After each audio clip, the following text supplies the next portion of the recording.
Okay, we let this thing sit overnight and the coolant level is down just a little bit.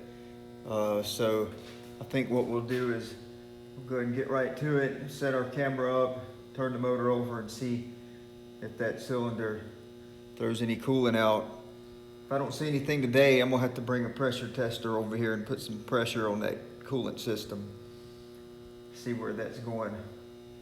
Oh, and yeah, today's purple drink here. Remember, drink purple drink. It's good for you. All right, I'm gonna go turn this over. Y'all let me know what comes out of that hole right there.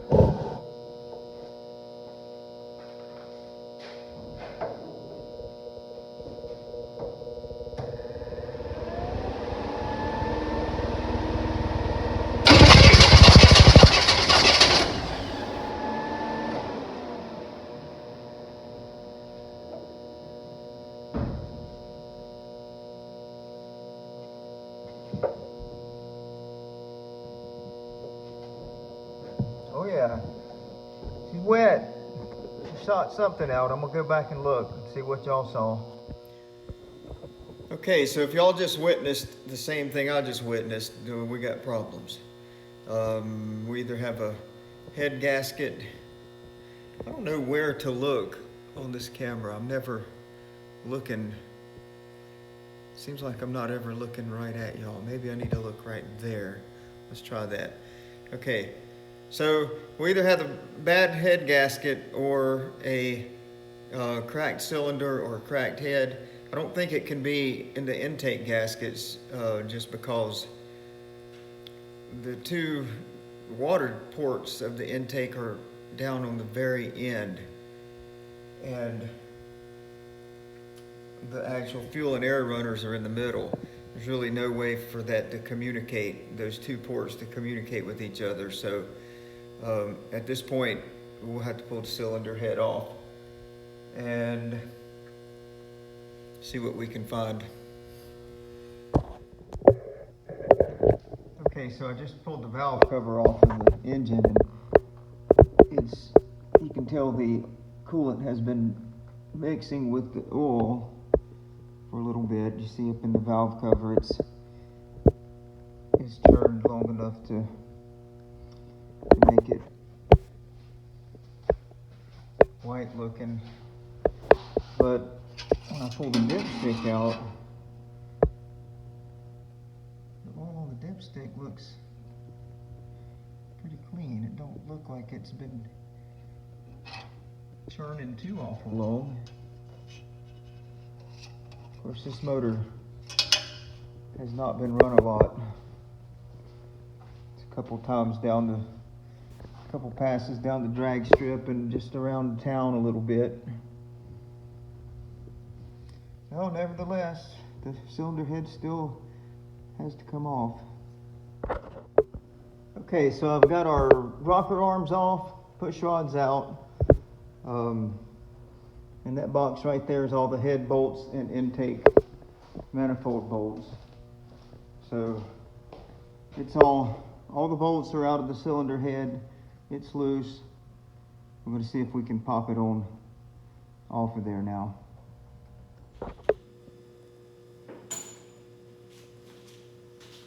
A lot of times what I'll do is, if it's just one cylinder head gasket that has gone bad, I'll just pop the one cylinder head off. I won't pull the intake manifold off. I'll leave it bolted to the other cylinder head, leave the distributor in it and all that. And, just saves a lot of time. If you've only got to do one side, it's a little tricky sometimes to slip that cylinder head out while it's still under the intake manifold gasket. But also, it's even more trickier to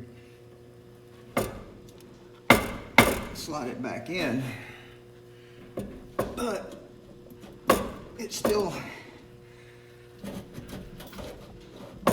saves quite a bit of time.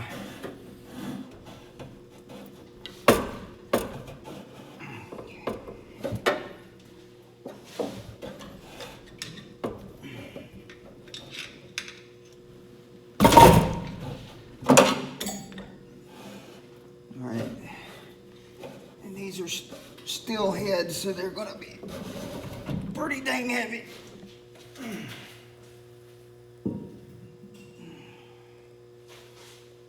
Okay.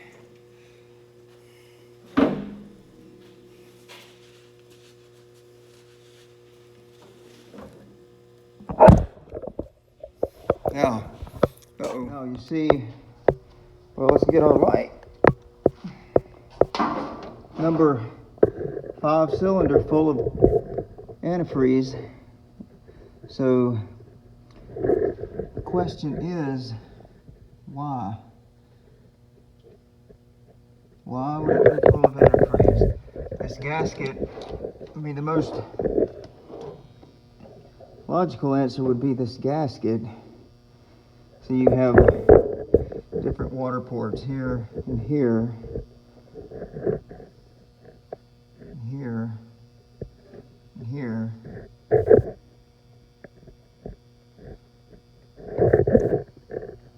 And those are head bolt holes.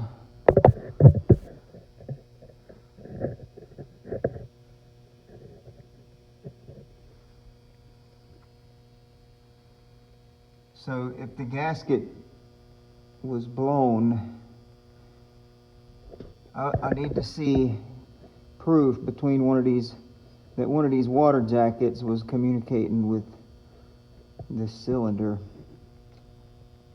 Because one of these could have been coming up under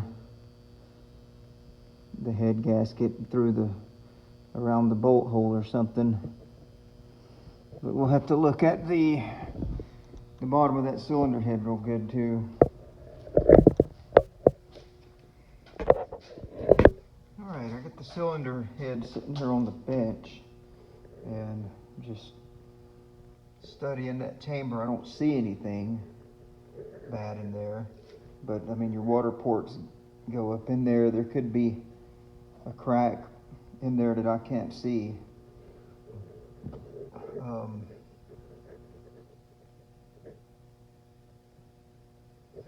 Just looking at the seal pattern around there, I mean, I don't see anything real obvious from the head gasket.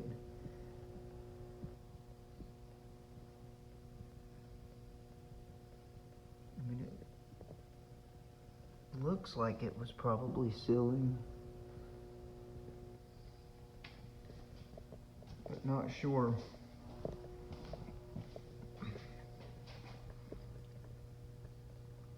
Same there, here's the block.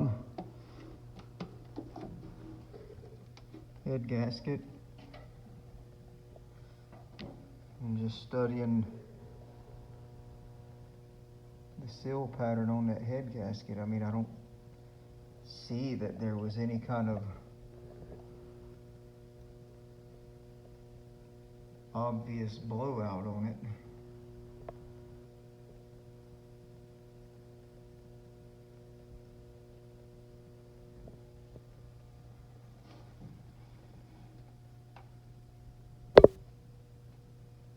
I don't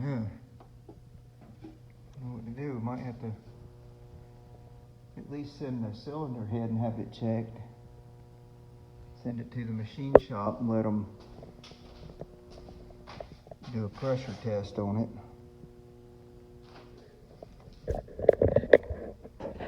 48, what we found out was right there, that head bolt hole started burning out, and that one head bolt, the bottom of the bolt hole goes into the coolant passage. So the coolant was coming up around the threads of the head bolt and crossing over through this little blown spot in the head gasket.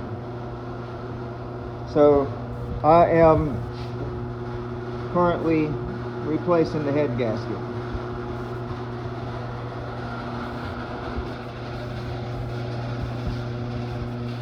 Cylinder head all cleaned up and looks pretty good.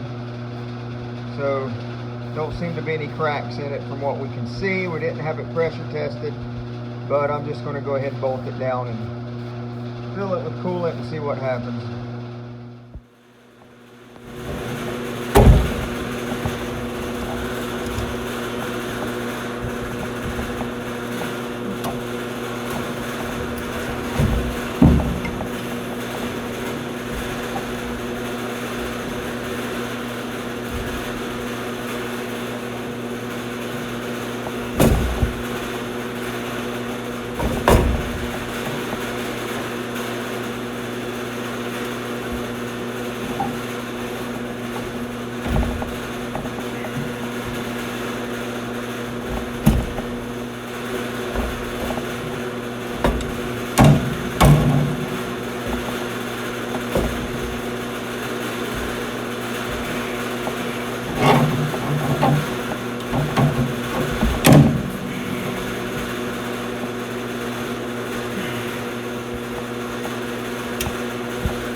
Putting the head bolts in now.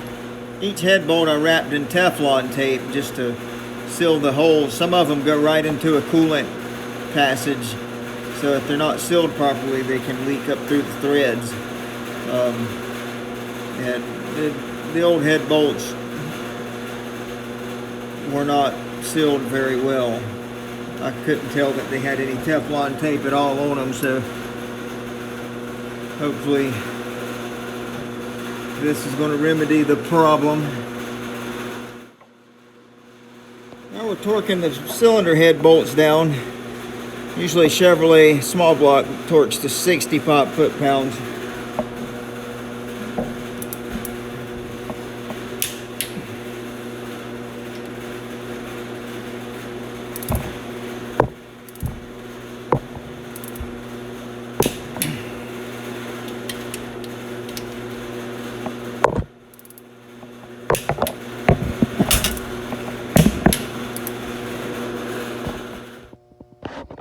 Alright, we had filled the radiator up over here with coolant and let it sit overnight and turned the engine over, and we're not getting any more coolant out of the spark plug hole, so the head gasket was the problem. So we got a new head gasket on there, got it all torqued down, and it's time to put it back together.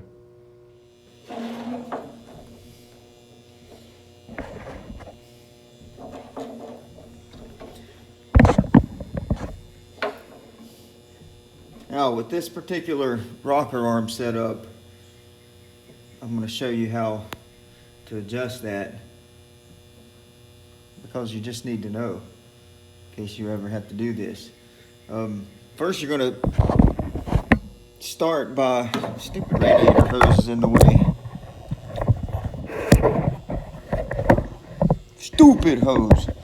Okay, so here you have your rocker arms. This is the exhaust, intake, intake, exhaust, exhaust, intake, intake, exhaust.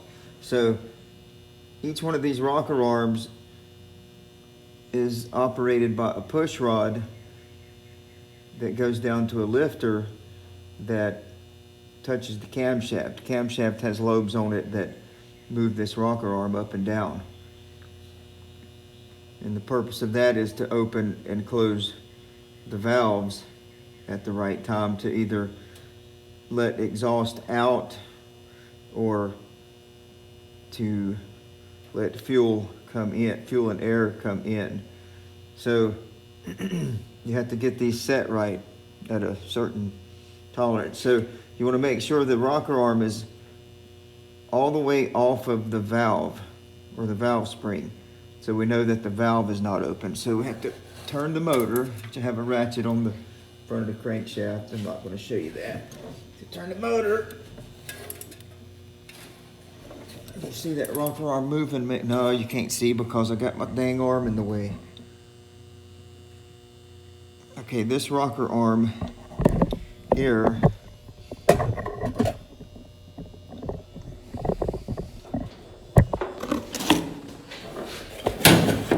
trying to put you so you can see it move. Maybe this one here, we're watching it. That's the number 3 intake valve. So see it move. It's pushing the spring right now. And we want it to go all the way back down.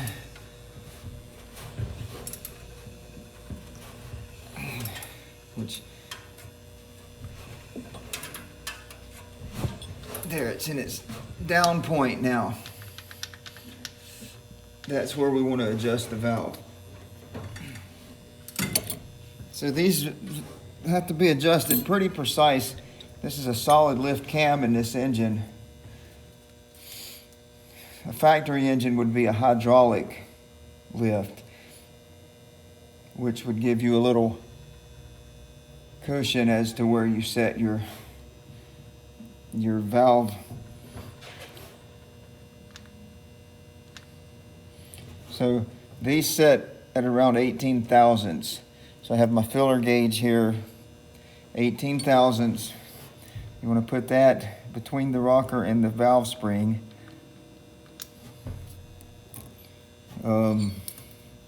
There's a set screw down inside of that nut.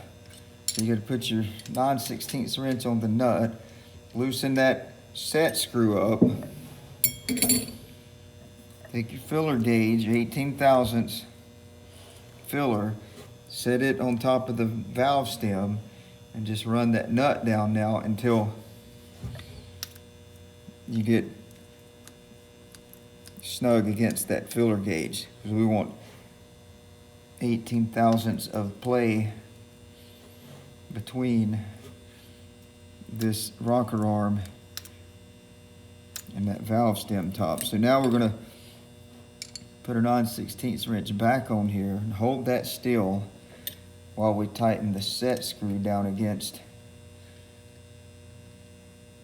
the rocker arm stud. So that's tight. Now just check it again, make sure that it's still set properly, which is pretty close. The reason you need that little gap in there is because after the engine gets heat, things expand and it'll close that gap. You don't want it to be too tight or your valves will stay open. They won't shut. So I don't know if that made sense to you. I hope it did. I'm going to continue on, do the same thing. I've already done these two. I'll do the same thing all the way down.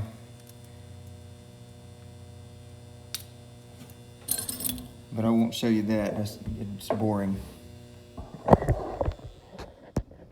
right, we've got our stud girdle in. All the valves adjusted. Now this here, I call a stud girdle. It's going to serve a couple purposes. It's going to keep all your rocker nuts clamped down tight where they won't loosen up or back off. And it's just going to tie everything together, all of them together, and keep the vibration down. So now we'll clean the valve cover up and get it put back on.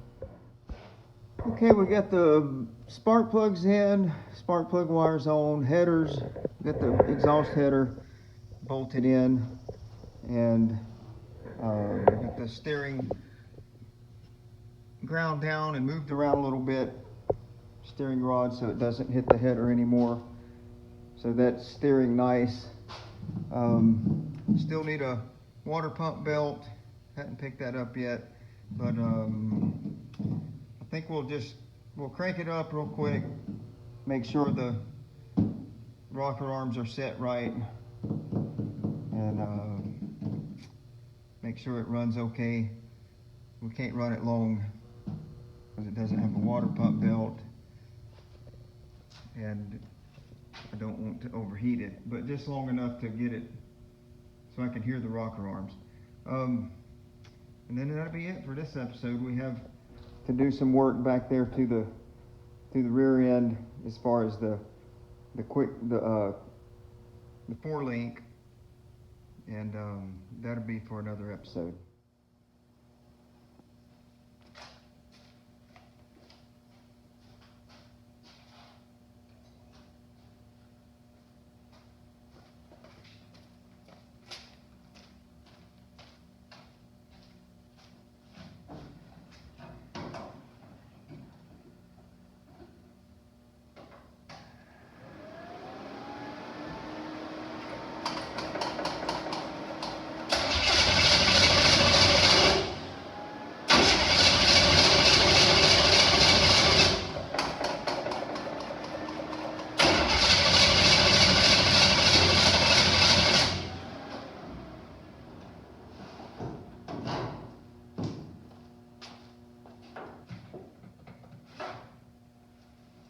Forgot to hook the distributor up.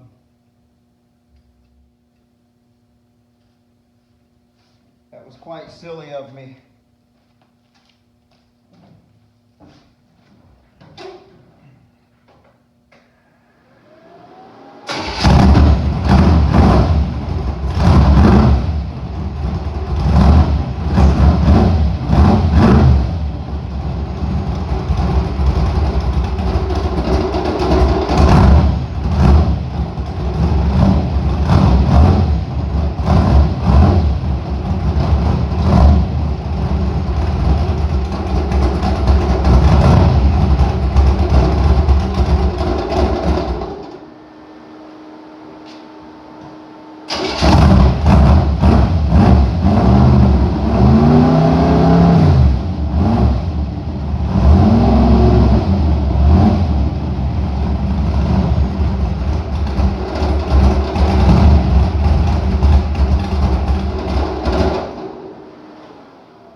Okay, that's about as long as I really want to run it without a water pump belt on it. But it sounds like all power, so I think we're good to go. Just a little more fine tuning on it and we'll be doing something with it, I guess. Hey y'all, thanks for watching. If you like our videos, like, share, and subscribe if you hadn't already. We'll try to keep it clean, and it's cheaper than going to the movies.